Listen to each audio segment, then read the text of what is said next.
On a joué pour les comptes de la poursuite de cette phase classique dans le groupe A.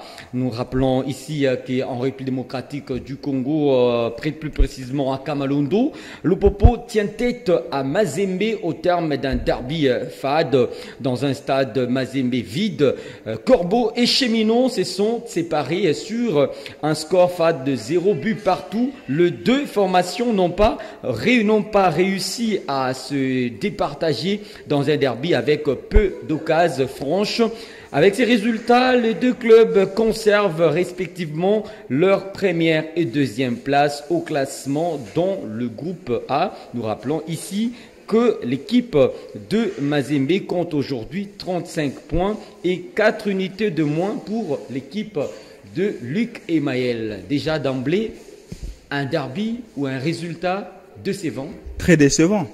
Je l'avais dit avant les matchs que les plus grands matchs du pays actuellement, c'est celui opposant le TP et Lupopo. Et donc, dans un plus grand match du pays, il doit y avoir des sensations, il doit y avoir du spectacle. Mais là, c'était fade. Quand vous parlez fade, c'est qu'il n'y avait pas d'occasion franche. C'est vrai, on peut qualifier certaines situations offensives d'occasion, par exemple la tête de Badamassi et la frappe de Jean Diouf, mais c'était trop naze en fait. Et pour moi, quand je regarde, coup de chapeau à Lamine Ndiaye. Parce que c'était pas donné d'avance. Il a un effectif très limité. Il a des joueurs les plus irréguliers du monde. Alors qu'en face, il y a quand même l'équipe de l'Ikemel qui, depuis novembre 2024, utilise les mêmes 11 de départ. Donc il y avait quand même une stabilité et surtout qualitativement, on ne peut pas comparer aujourd'hui Lupopo à Mazembe. Lupopo c'est largement au-dessus en termes de qualités intrinsèques. Sur les 11 de départ, quand tu prends Simon Omosola, Papi Kokelea, Joseph Aoudi, Mukonzi Bazeke, Issa Mampeko, Draman Kambo, Mika Miché, Marc Hervé Ocete, Elis Tumbanyembo, Maxwell Djoumekou, ainsi que Kazema Basso, en face, Mazembe ne pouvait même pas justement rivaliser. Mais tout d'un coup, j'ai un entraîneur, Lamine Ndiaye, le Sénégalais, qui étudie au fait son adversaire. Et qu'est-ce qu'il lui dit? Il va le surprendre. Les matchs commencent avec un Mazembe qui joue sur les 11 joueurs. Mazembe joue avec 7 joueurs défensifs. Ça veut dire dans ce match, il y avait Ibrahima Keita, il y avait Madouzone, il y avait Tambwe Kalonji, il y avait Luzolo Ernest. Mungwengi qui était le numéro 6, donc les récupérateurs, 5 défenseurs centrales, 5 joueurs défensifs.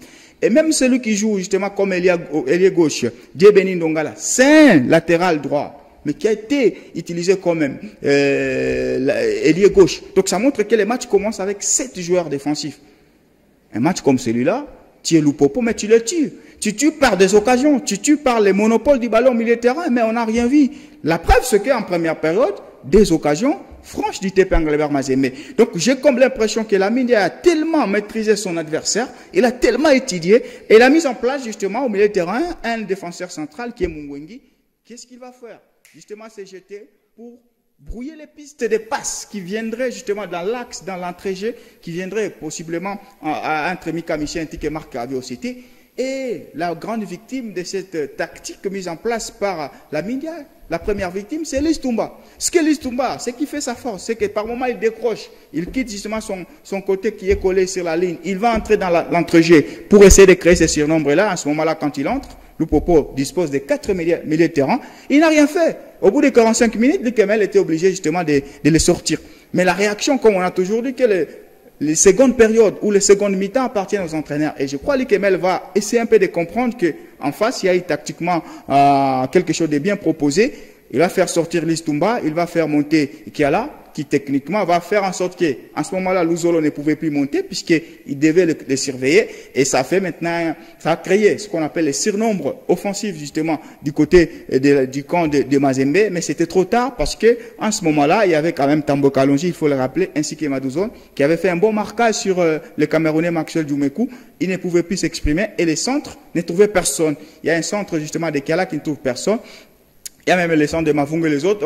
Donc j'ai l'impression que Lamine a tellement étudié son adversaire et que l'Ikemel était un peu dans la régularité, dans ce qu'on appelle la force de l'habitude. Il dit, ben, j'ai quand même des talents qui peuvent s'exprimer et tout compte fait, c'est quand même un derby trop décevant en termes de qualités intrinsèques. Moi, je n'ai pas été ému de manière spectacle, puisqu'un derby, quand tu es à Listumba, tu es à Oscar Kabouy, tu te dis quand même là, s'il n'y a pas de buts, il y aura même des dribbles. Mais il n'y avait ni l'un ni l'autre et personnellement, j'étais déçu. Qui du TP Mazembe et de Lupopo doit-il nourrir le regret aujourd'hui? bah, c'est que là, depuis le début de la saison, moi, je cesse de dire que c'est Lupopo là est à la hauteur de remporter les titres.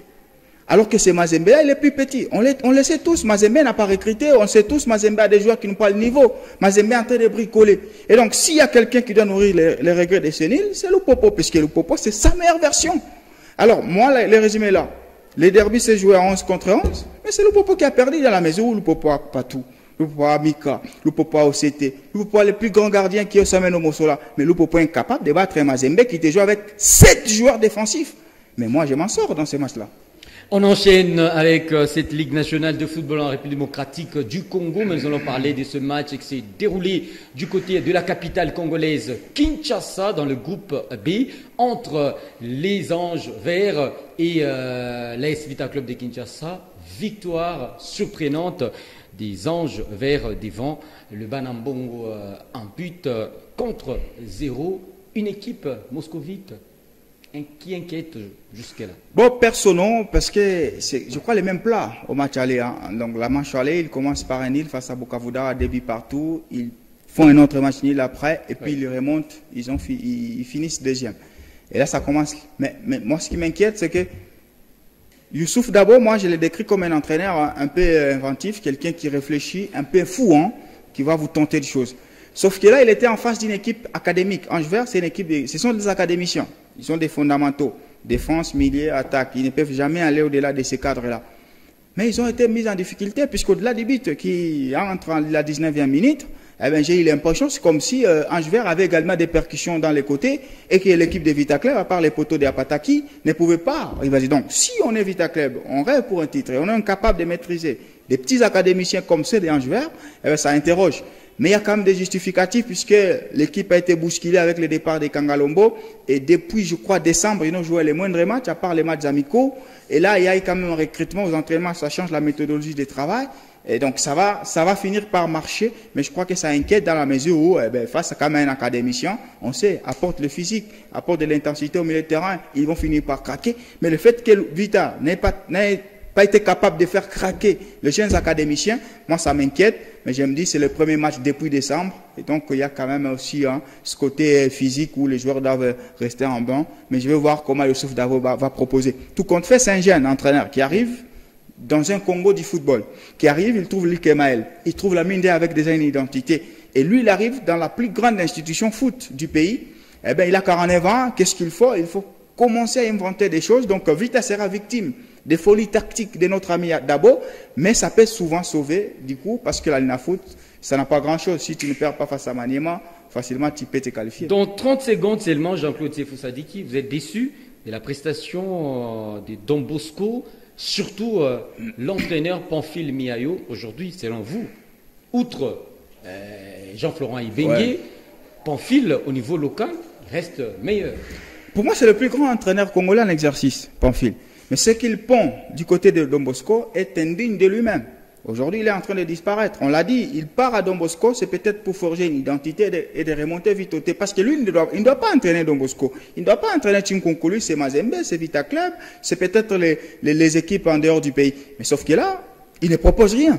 C'est qu'avec lui, Don Bosco, ça ne se passe rien. Alors qu'il faut rappeler, en dehors de Mazembe, et d'ailleurs c'est discutable, en dehors de Lupopo, Don Bosco est l'équipe qui dispose d'un effectif de qualité. Et donc, si aujourd'hui Pamphile est incapable de proposer même une identité, on sait que l'équipe joue bien, même si ça ne marque pas, eh bien, moi je me dis, alors, tu vas réussir où? Parce que si tu ne réussis pas à Lupopo, tu ne réussis pas à Mazembe, tu ne réussis pas à Don Bosco, tu vas réussir nulle part à la République démocratique du Congo. Donc, mon Pamphile est en train de se discréditer, mon Pamphile est en train de se perdre, et mon Pamphile, c'est un éternel adjoint. Nous rappelons les scores à Kananga, c'était un but partout entre Malolé et Salésien de Don Bosco, mais du côté Tanganyika, le football club Tanganyika s'était imposé. L'équipe de Kalemi, hein, ça fait 3-0 face à l'Iespanda, 4-1 face à Bazano. Donc, ce n'est jamais facile d'aller à Kalemi et de rentrer vivant. Et les rendez-vous est donc à prendre ce mercredi, d'abord du côté TPM, nous sommes là à Kamalondo, Mazembe, Tanganyika, et du côté de la commune de la Kenya, au stade de Frédéric Kibasa Maliba, les cheminots recevront l'équipe. Il faut dire les choses clairement. Il y aura un match à Kamalondo et un entraînement à Kibasa. Merci à vous, cher Jean-Claude. Tous mes sentiments sportifs envers tous ceux qui nous ont suivis. Merci également.